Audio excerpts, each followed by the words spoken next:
We've all become very cognizant of Jack and his story. And when Alibaba went public with the largest IPO in history, we knew a lot more about him. So I want to talk about his personal story. I want to talk about how many times he tried and failed and what kept him going. I want to talk about where he is today and how he got here. I begin with this question, though, Jack. Why are you back at Davos?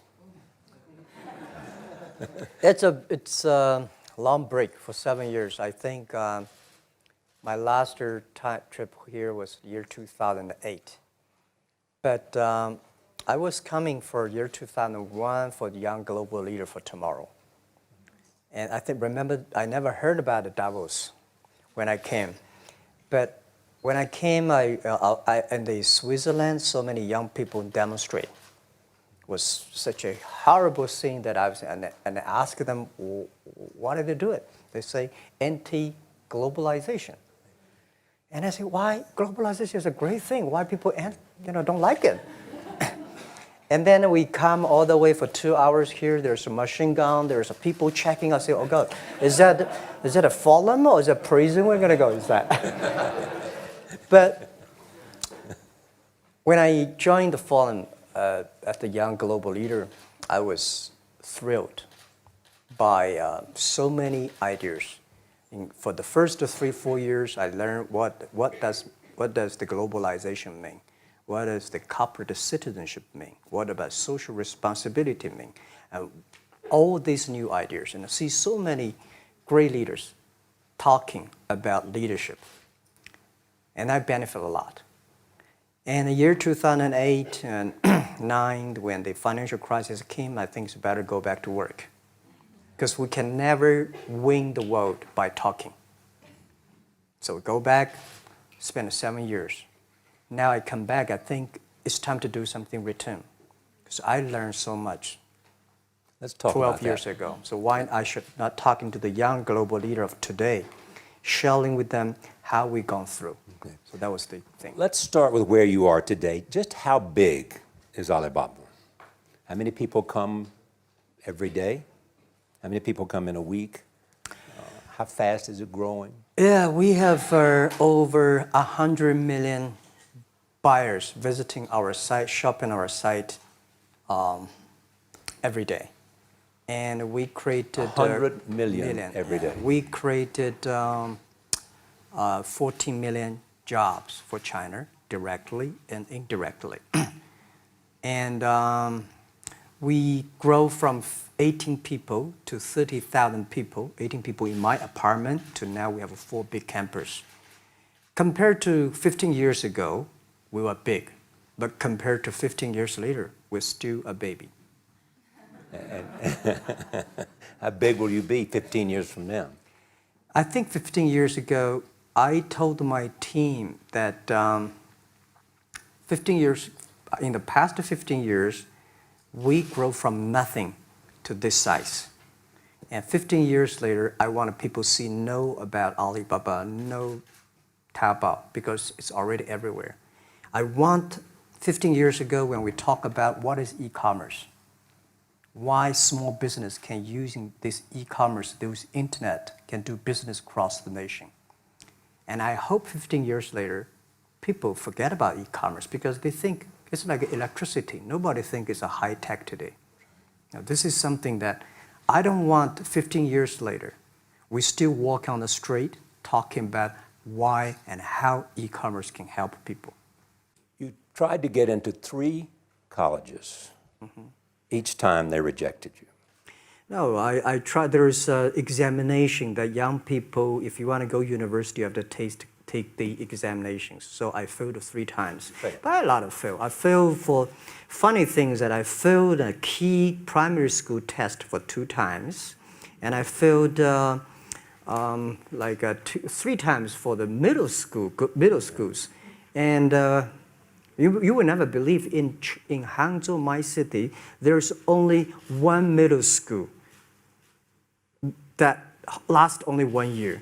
It was changed from primary school to middle school because our graduates of our school, no middle school accept us because we were too bad. Yeah. They would become a middle school. What effect did it have, though, being rejected? Well, I think we have to get used to it. We're not that good. Even today, we still have a lot of people reject us. I think when I graduated from universities, and before for 3 years, I tried to fill in the universities. So I applied jobs for 30 times, got rejected. I went for a police, they said, no, you're not good. I went to even the KFC. When KFC came to China, come to my city, You applied. 24 people went for the job. 23 people were accepted. I was the only one guy. And we went for police. 5 people, 4 of them accepted. I was the only guy that I received it. So to me, being turned down, rejected. Oh, by the way, I told you that I applied for Harvard for 10 times, rejected. I know I'll be rejected. I just don't want to say that. Yeah, sorry now. 10 times you wrote them and said, I'd like to come to Harvard. Yeah. And then I told myself, someday I should go teach there, baby. I think that can be arranged. Richard Nixon came to Hangzhou. Yeah. And after that, tourists flooded the place. Yeah. And that's how you learned English. Yeah. I really like I don't know why, at 12, 13 years old, that time I suddenly fell in love into the language, the English. And there's no place you can learn English at that time. There's no books, English books. So I went to the Hangzhou Hotel, now called Hangzhou Shangri-La Hotel, because that was the hotel can receive the foreign visitors. So every morning for 9 years, I showed them around as a free guide, and they taught me English. And I think that changed me. Today, I'm 100% made in China. I've never got a one-day train outside China. Yeah. And when people talk to me, say, Jack, how can you speak English like that? Why sometimes you talk like an Western guys? I think that was the 9 years. These Western tourists opened my mind, because everything they told me are so different from the things I learned from the schools and from my parents. So now I have a habit. Whatever I see, whatever I read, I use my mind. Think about for 2 minutes. Is that how Ma Jun became Jack Ma? Actually, Jack, the name was given by a lady in tennis. She's a tourist. She came here and she said, came to Hangzhou. We become a pen friends. Ma Ring is so difficult to pronounce.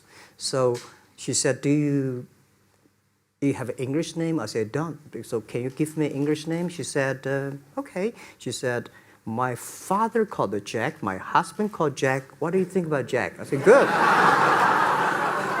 So I've been using that for that many years. Yeah. First visit to America, 1995? 1995, yeah. I came here for a project helping the local government to building up a highway. And you tried the internet. I tried the internet in Seattle, and in a building called the USA Bank. I don't know whether the USA Bank is still there or not, but there's a building. And my friend opened a small office, which is like only 10% bigger than this room. And there are a lot of computers in there.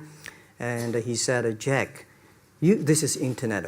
I asked, what is internet? He said, search whatever you want. At that time, they used Mosaic, very slow, right? Yeah. And I said, I don't use it. I don't want to type because computer is so expensive in China. If I destroy it, yes, I cannot pay. He said, just to search it. So I searched the first word, beer. I don't know why, because it's easy to spell, baby. And I see beers from Germany, beers from USA, beers from Japan, but there's no beer from China. And I say, okay, type the second word is China. No data. Nothing. Nothing. And I said, 1995. 1995, no data about China. So I talked to my friend, why not make something about China? So we made a small, very ugly looking page called China. It's something like I did a translation agency, we listed on there. It was so shocking. We launched at 9:40 in the morning. 12:30, I got a phone call from my friend. He said, Jack, you got 5 emails. I said, what is email? And they said, these are the things. So people so excited. Where are you? This is the first time I see a Chinese website on that. How can we can we do something together? So I think this is something interesting. So we should do it. Why did you call it Alibaba? Alibaba? Well, when I started, I think internet is global. We should have a global name. And a name that, interesting, like at that time, the best name is Yahoo. Right, so I've been thinking for many days, suddenly think Alibaba is a good name. So I happened to be in San Francisco that day. I did have a lunch, and the waitress came. I asked her, do you know about Alibaba? She said, yes. I said, what is Alibaba? She said, Open Sesame. Good. So I went on the street, asked about 10, 20 people. They all know about Alibaba, 40 Thieves, and Open Sesame. And I think this is a good name. And start with A. Whatever you talk about, Alibaba is always top. You have said before that in creating Alibaba, you had to create trust. Yeah. Because people in China were used to face-to-face. Yeah. How did you create trust? I think because we started out doing business on the internet, I don't know you, you don't know me. So how can you do things online unless you have trust? So for e-commerce, the most important thing was trust. I think when I first went to USA for raising money, talk to the venture capitalists, a lot of people say, oh, Jack, no. China doing business by the guanxi. How can you do business on the internet? And I know that without the trust system, the credit system, it's impossible to do business. So in the past 14 years, everything we do is trying to build up the trust system, the record system. Well, Charlie, I'm so proud today. When I talk to the young, today in China and in the world, people don't trust each other. The government and people and media and everybody think, this guy's cheating. But because of e-commerce, we finish 60 million transactions every day. People don't know each other. I don't know you, I send products to you. You don't know me, you wire the money to me. And I don't know you, I give a person a package, I don't know him. He took something to cross the ocean, cross river, and send. This is the trust. We have at least 60 million trust happening every day. But you created it by creating an escrow account in the beginning. Yep. And so you keep the money until they got the product. Yeah.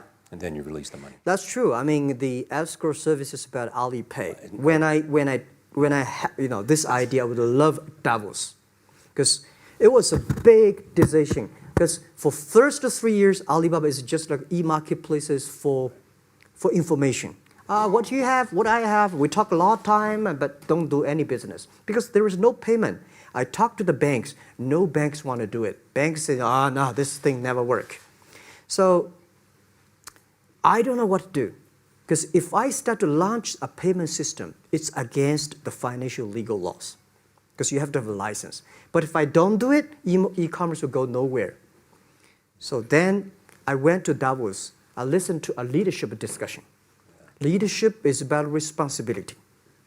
And after I listened to that panel, I give a call to my friends, my colleagues in my apartment, say, do it now, immediately. If something wrong, the government not happy about that, if one body has to go to the prison, Jack might go to the prison. Because it is so important for China, for the world, to build up the trust system. And if you do not do it, and do not do it properly, stealing money, money wash, no trust record, I send you to the prison. So that was the thing. And people don't like it. So many people I talked to at that time for Alipay, they say, this is the stupidest idea you have ever got. But I say, I don't wear the stupid clever as long as people use it. Now we have 800 million people using this Alipay. Stupid things, But if you do it better, it's better. Alipay is a privately held thing. It's not part of Alibaba. No, it's a Let me private. talk about money for a second. Yeah. You have never gotten money from the Chinese government? No. None. None. I want it at the beginning, and later I don't want it because I think if the company always think about picking money from out of the government pockets, that company is rubbish. Think about how can you make money from the customers and market and then help customers succeed. That's our philosophy. No money from Chinese banks? No. No. I at that time I want, and now they want to give me, I don't want it. Yeah. All right. Your relationship with the government. Yeah. What's your relationship? I mean, if they didn't, here's what some say, that you have existed in an environment that's not, they have restricted competition for you. And that's a pretty good thing to do for a private company. Yeah. I think the relationship with the government for us is very interesting. For the first 5 years, because I've been working as a part-time jobber for a government organization called Ministry of Foreign Trade, 1997, for 14 months. And I learned that you should never rely on government organization to do e-commerce.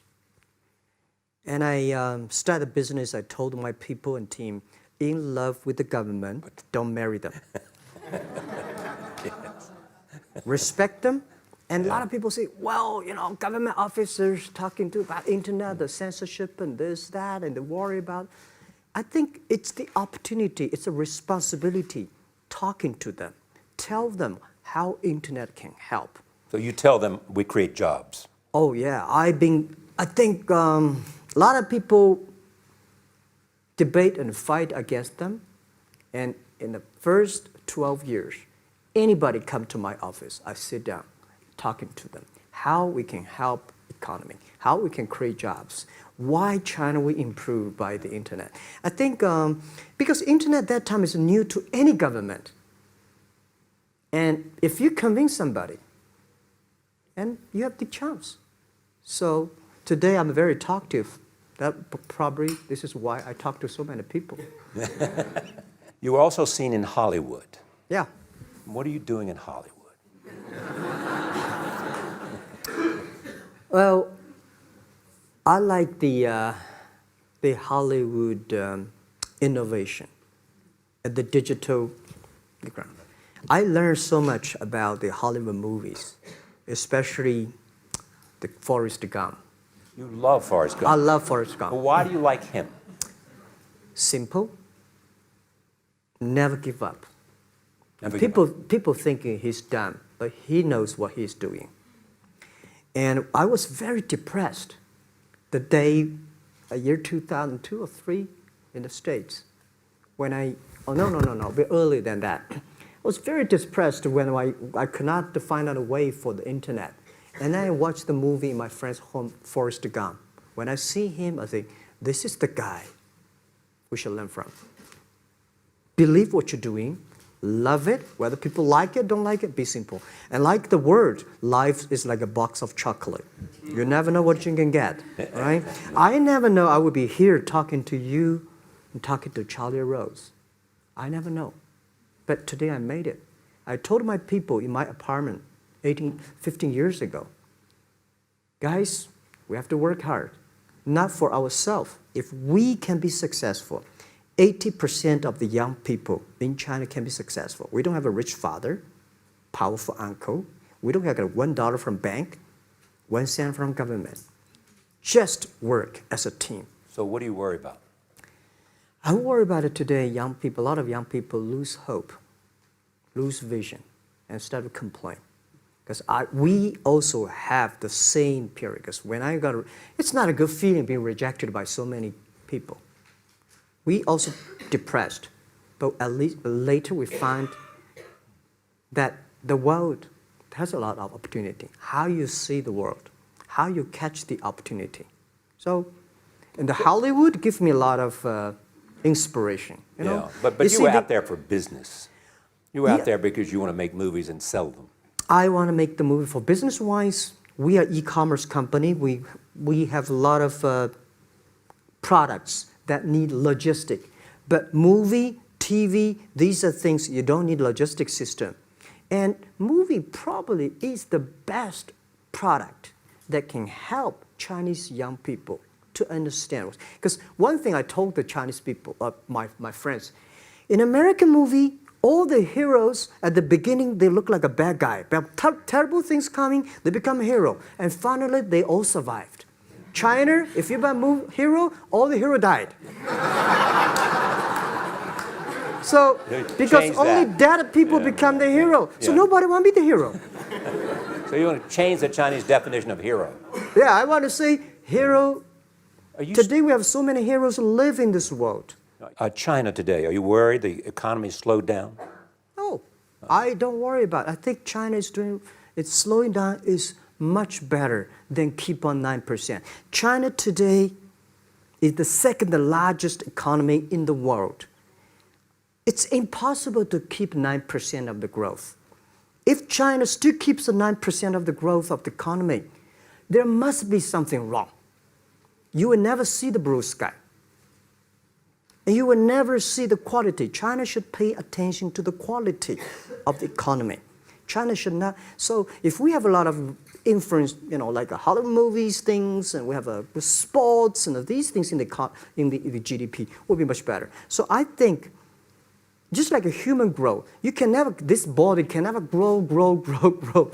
Certain time, the slow of growth of the body is slow, but you should grow your mind, grow your culture, grow your value, grow your wisdom. I think China is moving to that direction. And you saw Modi in India?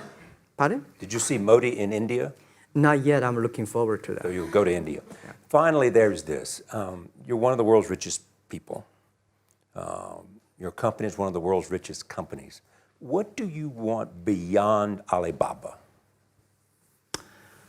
Well, about richest people, I was really not happy in the past 3 months when people say Jack Ma is the richest people of China. Global celebrity, they said. No, I'm not. When I started the business, you are. I never thought, because maybe I am, not, but I think 15 years ago, in my apartment, my wife was at that time one of the 18 founders. I asked her, do you want your husband to be a rich person? I never said rich person in China, rich person in Hangzhou, or you want your husband to be a respected person? She said, of course respected, because she never believed, and I don't believe we'll be rich people. We just want to survive. But I believe when you have $1 million, that's your money. When you have $20 million, you start to have a problem. You worry about inflation, which stock to buy and this, that, had to come. When you have $1 billion, that's not your money. That's the trust society gives on you.